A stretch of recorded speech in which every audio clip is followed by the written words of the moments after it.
شریف میں بڑا عجیب حضرت عبد الرحمن رضی اللہ تعالیٰ عنہ فرماتے ہیں حضور مسجد سے باہر تشریف لائے، چلتے گئے، میں بھی پیچھے ہو لیا، حضور ایک کھجور کے باغ میں تشریف لے گئے، میں ایک طرف کھڑا ہو گیا خاموشی سے، حضور نے سجدہ کیا،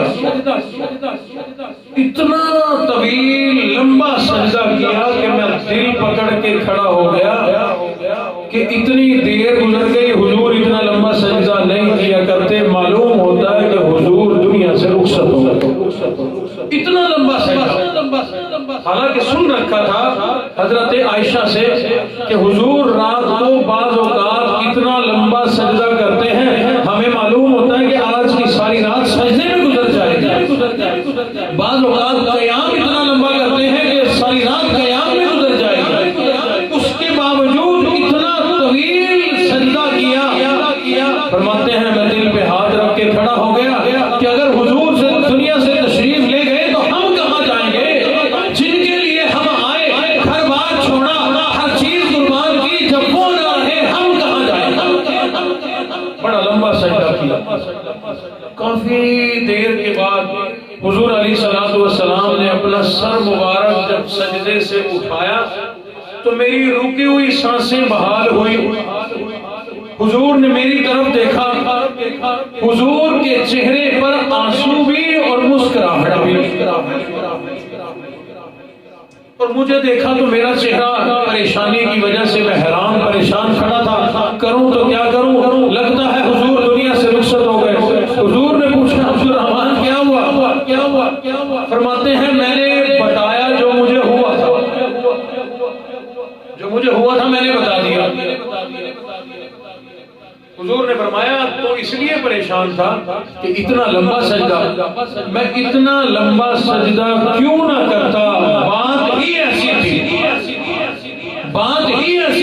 میں نے اتنا لمبا سجدہ اس لیے کیا۔ حضرت عبد الرحمن نے عرض کر دیا کہ ارشاد فرمائے مجھے بھی بتلا دے کہ وہ کیا بات تھی، کیوں آپ نے اتنا لمبا سجدہ کیا۔ حضور علیہ السلام نے ارشاد فرمایا جبرائیل امین تشریف لائے تھے، جبرائیل امین نے آ کر اللہ کا پیغام دیا، مجھے خوشخبری سنائی ہے۔ اللہ فرماتے ہیں اے میرے محبوب نبی، من صلی علیک صلیت علیہ، اے میرے محبوب نبی، اللہ فرماتے ہیں اے میرے محبوب نبی، جو آپ پر درود پڑے گا میں اللہ ہو کر اس بندے پر درود پڑھوں گا۔ سمجھ آئی بات؟ اللہ فرماتے ہیں جو درود والا کام آپ کا امتی آپ کے لیے کرے گا، میں خدا ہو کر، رب ہو کر وہ کام تیری امت کے اس بندے کے لیے کروں گا۔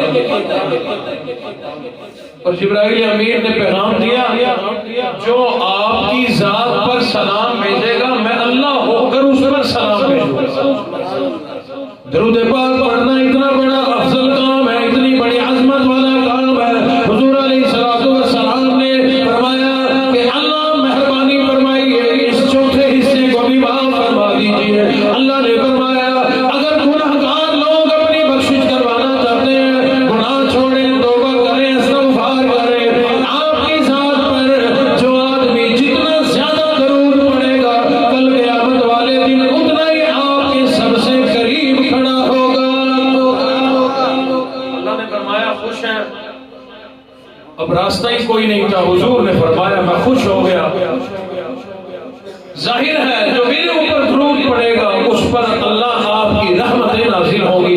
ایک حدیث شریف میں حضور نے فرمایا لوگوں مجھے بڑا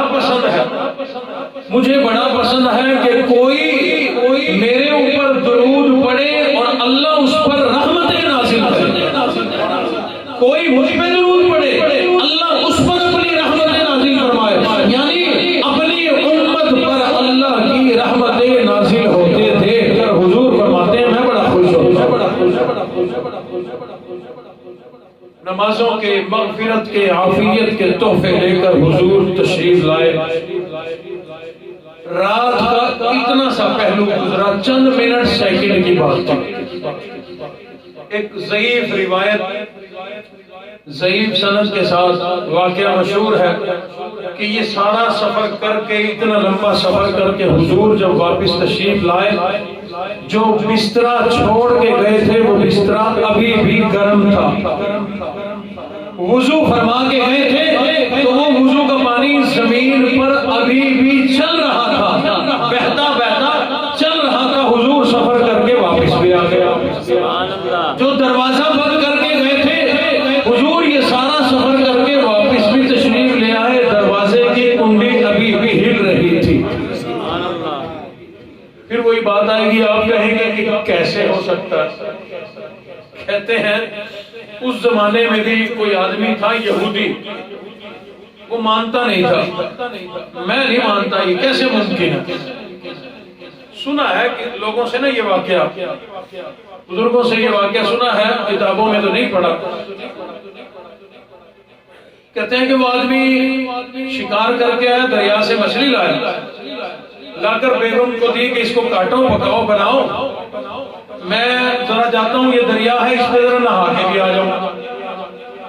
گیا دریا پہ، کپڑے اتارے، چھلانگ ماری نہانے کے لیے، تیرتا تیرتا تیرتا دریا کے دوسرے کنارے پر جب نکلا تو اللہ کی شان، مرد تھا، عورت بن گئی۔ چھلانگ جو لگائی تھی مرد تھا، ادھر نکلی، ادھر جا کے نکلا نہیں، نکلی، اب عورت بنا ہوا ہے، بنی ہوئی ہے، کپڑے بھی کوئی نہیں، کپڑے ادھر اتار کے آیا تھا، جلدی سے دوڑ کر درخت کی اوٹ میں اپنے جسم کو چھپا کر کے بیٹھ گئی۔ اب تو گئی کہوں گا نا میں بھی، جیسے ہم نے سنا، بیٹھی رہی بھی، یہ میرے ساتھ کیا بنی؟ ایک آدمی کو شکاری لگتا تھا، کسی سواری پہ سوار تھا، گھوڑے وغیرہ پہ آیا تو اس کی نظر پڑ گئی کہ کوئی ہے درخت کے پیچھے، قریب آ کے رکا، اس کو بلایا، نہ آئے، بہرحال اس نے یوں کر کے اپنا چہرہ دکھا دیا، کیوں چھپی ہوئی ہے یہاں؟ تو اس نے اشارہ کر دیا، بولی تو نہ، اشارہ کر دیا کہ میرے پاس کپڑے کوئی نہیں۔ اس نے اپنی چادر دی، اس نے لپیٹی، پوچھا کون ہے، کہاں سے آئی، کیا ہے؟ اب نہ بولے، بہرحال اپنی سواری میں بٹھا کے گھر لے آیا، اماں کے سپرد کر دی کہ پوچھو کون ہے، کہاں سے آئی، پتہ بتائے تو میں چھوڑا ہوں ورنہ سنبھالو۔ اب کیا بتائے کہ میں کہاں سے آئی، میرا گھر کہاں، میں کون ہوں، میں کس کی ماں، میں کس کی بہن، میں کس کی بیٹی؟ بہرحال بڑھیا نے گھر میں رکھ لیا، کپڑے دیے، سب کچھ سنبھالا اس کو۔ چند دن گزرے تو اس سے حال احوال پوچھا، کہنے لگی کہ میرا آگے پیچھے کوئی نہیں، میں بے آسرا، بے سہارا ہوں۔ ماں نے اپنے اسی بیٹے کے ساتھ اس کا نکاح کر دیا، شادی کر دیا، 12 بچے پیدا ہوئے۔ ان بچوں کو سنبھال تنگ آ گئی، برا حال ہو گیا، ایک کو چپ کرائے دوسرا روتا ہے، اس کو سنبھالو وہ بھاگتا ہے، سنبھال 12 کو، برا حال ہو گیا، جوانی گزر گئی۔ ایک دن تنگ آئی اور اسی دریا پہ نہانے کے لیے چلی گئی، کپڑے اتارے، چھلانگ ماری، تیرتی تیرتی دوسرے کنارے پہ نکل آیا۔ واپس جو وہاں جا کے نکلی تو وہاں دیکھا مرد بنا، وہ دوڑ کے دیکھے کپڑے بھی پڑے، شکر ادا کیا میرے کپڑے کسی نے نہیں اٹھائے، کتنا عرصہ ہو گیا، جلدی سے کپڑے پہنے، دوڑ کے اپنے گھر پہنچے، دیکھا بیوی بھی ہے، مچھلی بھی پڑی ہے۔ وہ کہا ظالم، ابھی تک تو نے مچھلی نہیں بنائی، کیا بنا؟ کہنے لگی کہ میں ابھی چھری تلاش کر رہی ہوں، چھری نہیں مل رہی۔ دل میں سوچے میں 12 بچے پیدا کر کے آ گئی اور اس کو چھری نہیں مل رہی، حیران ہو گیا، پوچھا ابھی اتنی جو دیر ہو گئی، اتنا جو عرصہ گزر گیا، کیا تم مردوں کی عادت یہی ہوتی ہے، چیز ہاتھ میں پکڑاؤ، تھوڑی دیر میں کہتے ہیں کہ پکی ہے، ابھی تک 2 گھنٹے ہو گئے، 4 گھنٹے ہو گئے، چند منٹ گزرے، ابھی گیا تھا، چھری ملی نہیں، آگے کہتا ہے کہ کھانا دے۔ سمجھئے کہ ادھر میں 12 بچے دے آئی، ادھر ابھی چھری نہیں ملی، باہر نکلا تو لوگوں کو کہا مجھے کلمہ بھی پڑھاؤ، میں مانتا ہوں، اتنی دیر میں میری بیگم کو چھری نہیں ملی، میں 12 بچے دے آئی ادھر، تو پھر میں مانتا ہوں کہ یہ ضرور واقعہ پیش آیا ہوگا تھوڑی سی دیر میں۔ علماء اکرام نے لکھا ہے حضور علیہ السلام معراج کے سفر سے واپس تشریف لا رہے ہیں، جبرائیل امین ساتھ، حضور علیہ السلام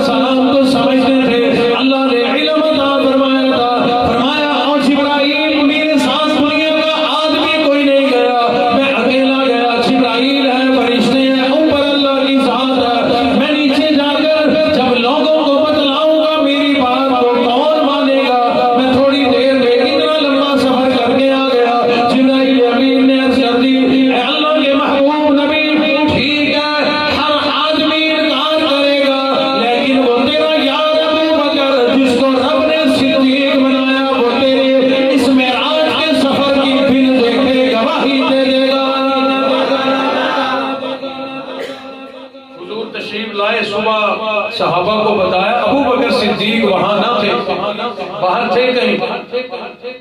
ابو جہل سے ملاقات ہوئی، ابو جہل کہنے لگا ابو بکر کچھ پتا ہے کیا؟ ذرا میری بات تو سن، کہ کوئی یوں کہے کہ میں رات کے تھوڑے سے حصے میں، کوئی یہاں سے وہاں گیا، وہاں سے وہاں گیا، آسمانوں تک ہو کے آیا، کیا تو اس بات کو مانتا ہے؟ کہنے لگے جی نہیں۔ حضرت ابو بکر صدیق نے فرمایا کہ نہیں، ماننے والی بات نہیں ہے۔ ابو جہل کہنے لگا کہ آج بات پڑ گئی، مسئلہ حل ہو گیا، آج ٹکراؤ پیدا ہوگا۔ ابو بکر نہیں مان رہا۔ ابو جہل کہنے لگا ابو بکر یہی تو سمجھانا چاہتا ہوں، وہ تیرا یار، وہ تیرا رشتہ دار، وہ محمد جس کو تم نبی کہتے ہو، وہ یہی پھری پھری باتیں کرتا ہے۔ آج تو بڑی عجیب بات کر دی، آج وہ یہ کہتا ہے کہ میں رات کے تھوڑے سے حصے میں مکہ سے مدینہ چلا گیا، مدین چلا گیا، بیت الحم چلا گیا، یہ سارا سفر کیا، مسجد اقصی چلا گیا، آسمانوں کا سفر کر کے آیا، جنت دے کے آیا، جہنم دے کے آیا، اپنا مقام دے کے آیا، سارے نبیوں سے ملاقات کر کے آیا اس تھوڑے سے عرصے میں۔ ابو بکر یہی تو سمجھانا چاہتا ہوں، میری سمجھ میں یہ بات نہیں آتی۔ ابو بکر نے اس کا ابو جہل کا ہاتھ پکڑ کے نیچے کیا جو ہلا ہلا کے بات کر رہا تھا، اور ابو بکر صدیق نے فرمایا ابو جہل جاہلوں کے سردار، اگر یہ بات انہوں نے کی ہے تو میں تصدیق کرتا ہوں، بالکل سچی بات ہے۔ اور حضور کی خدمت میں آ گئے ابو بکر، آ کر کے یوں بیٹھ گئے، سر جھکا کے بیٹھ گئے۔ حضور نے فرمایا ابو بکر میں ام ہانی کے گھر سویا ہوا تھا، جبرائیل نے آ کر کے جگایا۔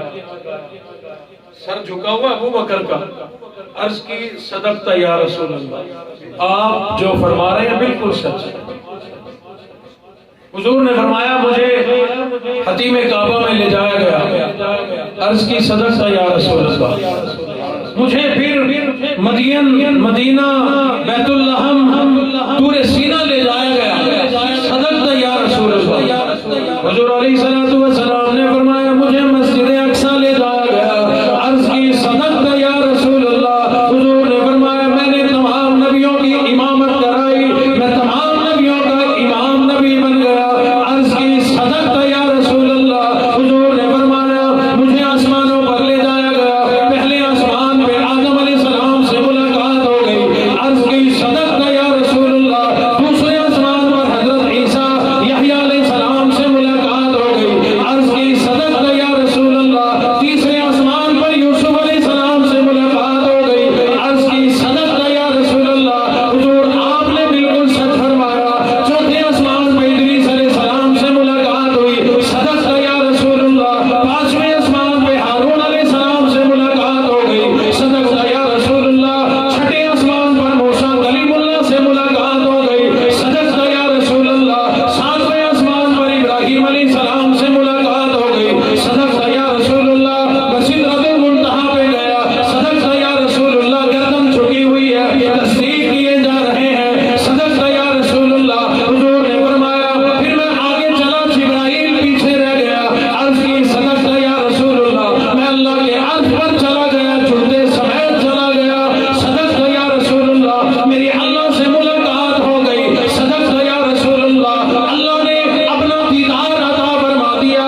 غنی زندہ باد، علی المرتضی زندہ باد، حضرت حسنین زندہ باد، اہل سنت زندہ باد۔ حضور واقعہ سناتے جاتے ہیں، گردن جھکی ہوئی ہے، عرض کر رہے ہیں صدقت یا رسول اللہ، صدقت یا رسول اللہ، آپ بالکل سچ فرما رہے ہیں، آپ بالکل سچ فرما رہے ہیں۔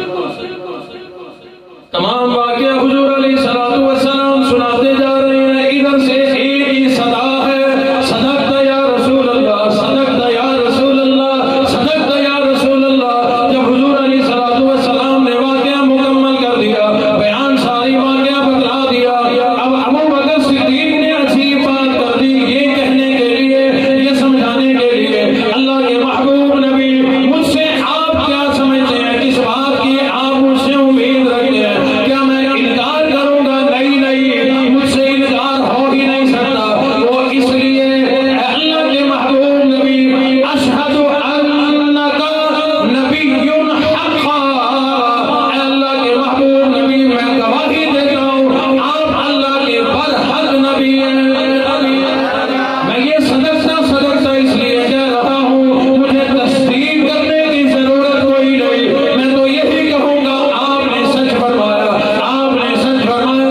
بالآخر ابو بکر صدیق نے یہ بات کہہ دی، اشہد انک نبی حقا، اللہ کے محبوب نبی میں ابو بکر صدیق گواہی دیتا ہوں آپ اللہ کے نبی برحق ہیں، سچے نبی ہیں۔ اور لوگوں، اللہ کے محبوب نبی جذبات میں آ گئے، اور جذبات میں آ کر ارشاد فرمایا، اشہد انک ابو بکر، میں بھی گواہی دیتا ہوں، میں امام الانبیاء بھی گواہی دیتا ہوں، میں تمام نبیوں کا سردار نبی گواہی دیتا ہوں، اشہد انک صدیق حقا، میں اللہ کا نبی گواہی دیتا ہوں تو بھی پکا ٹھنڈا صدیق ہے۔ اگر مجھ سے کوئی نبوت میں نہیں بڑھ سکتا تو تجھ سے بھی کوئی صداقت میں نہیں بڑھ سکتا۔ بہرحال اس زمانے میں بھی لاکھوں لوگ تھے جنہوں نے معراج کے واقعے کو نہیں مانا۔ آج بھی بڑے بڑے سیانے موجود ہیں، کہتے ہیں ہماری سمجھ میں نہیں آتی بات، تھوڑے سے عرصے میں کیسے ممکن ہے؟ اللہ نے بات ہی ختم کر دی، بالکل ابتدا میں فرمایا سبحان،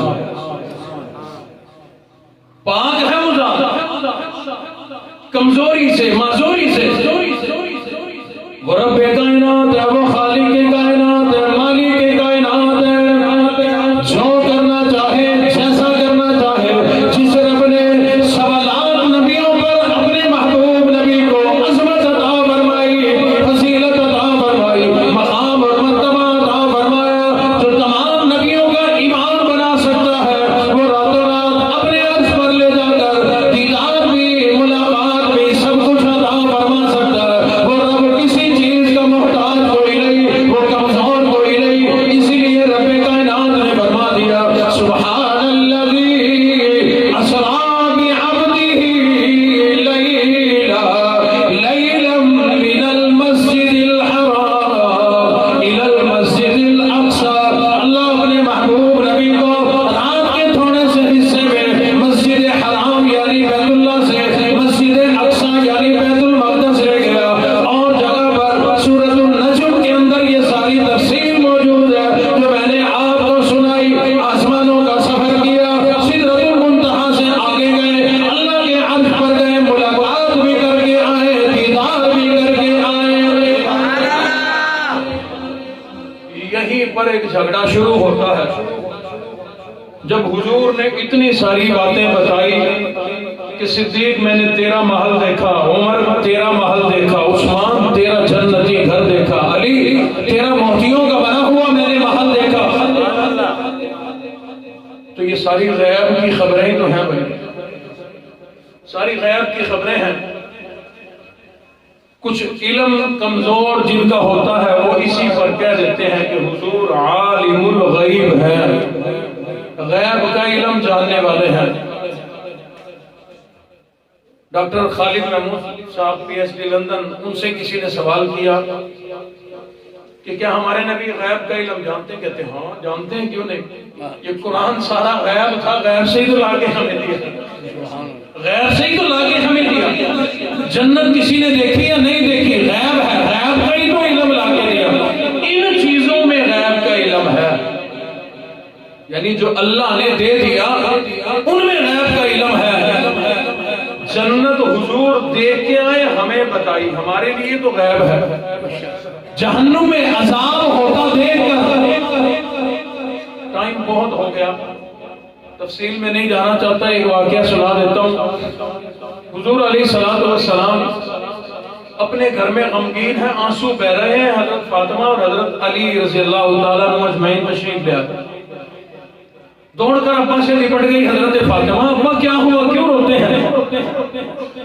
حضور نے فرمایا کہ میں نے عورتوں کو جہنم میں عذاب ہوتے ہوئے جو دیکھا نا معراج کے سفر میں، وہ یاد آ گیا، میرا دل غمگین ہو گیا، اس لیے روتا ہوں۔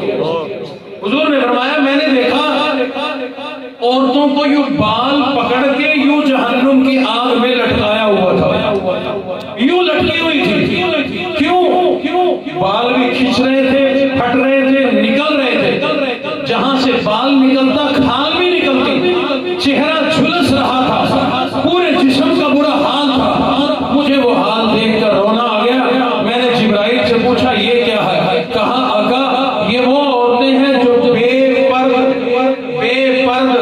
غیر محرموں کے سامنے بن سنور کر بازاروں کے چکر لگایا کرتی تھی، غیر محرموں کے سامنے جایا کرتی تھی، اپنے بال اپنا چہرہ دکھایا کرتی تھی، اس کی بدولت ان کو قیامت تک یہی عذاب ہوتا رہے۔ بڑی لمبی تفصیل ہے۔ اللہ رب العزت سے دعا ہے کہ جو معراج پر تحفے ملے ان تحفوں کو ہمیں قبول کرنے کی توفیق عطا فرمائے۔ معراج کے ذریعے سے ملا ہوا نماز والا تحفہ 5 پڑھے 50 کا ثواب ملے، اللہ ہمیں وہ تحفہ قبول کرنے کی توفیق عطا فرمائے۔ نماز پڑھنے کی، سجدوں کی لذت حاصل کرنے کی اللہ توفیق عطا فرمائے۔ درود پاک، سورۃ البقرہ کا آخری رکوع، استغفار اور بے شمار اس قسم کی عبادات، یہ تحفے ہیں جو معراج کے موقع پر ہمیں اللہ رب العزت نے عطا فرمائے ہیں۔ پورا قرآن کی تلاوت کریں، لیکن سورۃ البقرہ کے آخری رکوع کی بڑی فضیلت ہے، دعائیہ اچھے کلمات ہیں، یہ پڑھا کریں، بہت بڑی عظمت ہے، جیسے آیت الکرسی کی فضیلت ہے اور سورۃ توبہ کی آخری آیت کی فضیلت ہے، اسی طرح سورۃ البقرہ کے آخری رکوع کی فضیلت ہے، اس کی بھی زیادہ سے زیادہ تلاوت کریں، نماز کی پابندی کریں۔ نماز جب پڑھنا شروع کریں گے پھر ہی پتہ چلے گا کہ فائدہ کتنا ہے، یا اس سے پوچھو جا کے جو نماز کا جوانی سے پابند ہے، اب بزرگ ہو گیا، سفید ریش ہو گیا، اس سے پوچھ نماز میں کتنا لطف ہے۔ سارے حضرات پابندی کریں گے؟ دن میں کتنی نمازیں پڑھیں گے؟ 5 ہی کافی ہیں، 5 سے آگے نہیں جانا۔ کبھی کہیں جی ہم نے 8 پڑھنے ہیں، 5 ہی پڑھو، اللہ دل میں محبت ڈالیں گے انشاءاللہ، پھر تہجد بھی پڑھے گا، پھر اللہ دل میں محبت ڈالیں گے، پھر اشراق سے پہلے مسجد سے باہر نہیں نکلے گا، پھر چاش بھی پڑھے گا، پھر ابابیل بھی پڑھے گا۔ کبھی زندگی میں دوبارہ حاضری ہوئی تو انشاءاللہ یاد مجھے آپ دلا دینا، آپ کو بتاؤں گا تہجد کی کتنی بڑی عظمت ہے، اشراق پڑھنے پہ کیا ملتا ہے یہ تو آپ کو پتا ہے، تبلیغی حضرات نے آپ کو رٹوایا ہوا ہے کہ حج عمرے کا ثواب ملتا ہے، چاش پہ کیا ملتا ہے، ابابیل پہ کیا ملتا ہے، انشاءاللہ وہ بھی وضاحت سے بتاؤں گا جب میں دوبارہ آؤں۔ مجھے یہ خوشخبری سنانا کہ علاقے کے لوگ اب مسجد وہاں تک بھر جاتے ہیں، زیادہ بڑی مسجد نہیں ہے، 3 صفحے اندر ہے، تو 3 کی باہر بنتیوں کی زیادہ لمبائی بھی نہیں ہے، میرے خیال 100-150 بندوں سے مسجد بھر جائے گی، اور آج بھی ماشاءاللہ دیکھو کیسے بھری ہوئی ہے، بیٹھنے کی جگہ کوئی نہیں، بندوں کے پاس کھڑے ہیں۔ تو اسی طرح تمام حضرات کوشش فرمائیں، اگر مارکیٹ کے لوگ ہی آتے رہے، پڑھنی تو ویسے بھی ہے، دکان پہ پڑھو یا یہاں پڑھو، وہاں 1 نماز، یہاں 27 نمازوں کا ثواب۔ اللہ نے مسجد میں لوٹ سیل لگائی ہوئی ہے، تم لوگ عید کے موقع پہ چاند رات پہ لگاتے ہو، اللہ دن میں 5 مرتبہ سیل لگاتا ہے۔ ابلیس کو آپ جانتے ہوں گے، ابلیس کو، شیطان جانتے ہیں سب، ہوئی ہے کبھی ملاقات؟ اللہ نہ ملوائے، ہم اتنے جرأت مند کوئی نہیں کہ اس کے پھندوں سے بچ جائیں۔ وہ بڑا اچھا تھا، بہت نیک تھا، بڑا عالم تھا، ساری باتیں اس کے اندر تھی، لیکن اب ایک رکوع سورۃ اخلاص بھی پڑھنی ہو تو پہلے کیا پڑھتے ہیں؟ مولا اعوذ باللہ من الشیطان الرجیم، پہلے ہمیں شیطان سے بچا، شیطان مردود سے بچا۔ میں اگر کسی کے سامنے کہہ دوں کہ مجھے فلاں آدمی مردود سے بچا، کتنا غصہ آئے گا؟ تو شیطان سنتا ہوگا تو کیا بنتی ہوگی اس کے ساتھ؟ ہم تلاوت کرنے لگتے ہیں تو کہتے ہیں کہ اللہ شیطان مردود سے بچا۔ وہ عالم سے، زاہد سے، عبادت گزار سے، عزازیل سے مردود کیسے بن گیا؟ شیطان کیسے بن گیا؟ ایک سجدے کا انکار کیا تھا۔ ایسی ہے نا جی، جھوٹ تو نہیں کہہ رہا۔ اللہ نے ایک سجدہ کہا تھا، اسجدوا لآدم فسجدوا الا ابلیس، ایک ابلیس کے سوا سب نے سجدہ کر دیا۔ ایک سجدے سے انکار کیا تو مردود، ایک سجدے سے انکار کرنے والا ابلیس شیطان نامراد، ایک سجدے کا انکار کرنے والا جہنمی تباہ برباد۔ گھر جا کے حساب لگانا کہ ہم دن میں کتنے سجدوں کا انکار کرتے ہیں۔ عشاء کی فرض نماز میں 4 دنی 8، ہر رکعت میں 2 سجدے ہوتے ہیں، رکعتیں جا کے گھر گن لینا۔ عشاء کی 17 رکعتیں جو پڑھنی ہے، چلو فرض کی بات کرتے ہیں۔ جس نے آج عشاء کی نماز نہیں پڑھی، 8 سجدوں کا انکار کیا، 8 سجدوں کا، ایک سجدے کا انکاری تباہ و برباد ہے، تو 8 کا انکاری جہنم کے کون سے گڑھے میں گرے گا؟ خود اندازہ لگا لے۔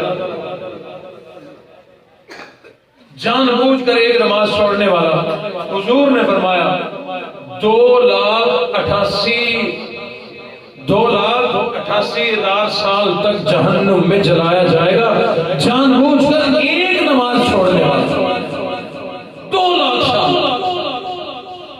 جو ایک نماز چھوڑتا ہے، اور جس نے ہزاروں چھوڑ رکھی ہو، جس نے سینکڑوں، ناراض بھی نہ ہونا، پابندی کر کے دیکھنا کہ زندگی میں کتنی لذت اور کتنا مزہ پیدا ہوتا ہے۔ اللہ رب العزت عمل کرنے کی توفیق عطا فرمائے۔ وآخر دعوانا ان الحمد للہ رب العالمین۔